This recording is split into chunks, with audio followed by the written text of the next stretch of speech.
Singular form of verb to be in Italian. I am Spanish. Io sono Spagnola. Claudia is from Modena. Claudia è di Modena. Charles is Ugandan. Charles è ugandese. I am Filipina. Io sono Filipina. Rita is my teacher. Rita è la mia insegnante. You are Moldavian. Tu sei Moldavo.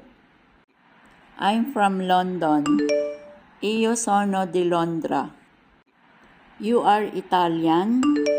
Tu sei italiano. Rosa is my mother. Rosa è mia madre. Rome is my son. Rome è mio figlio. Please like, follow, and share. Thank you.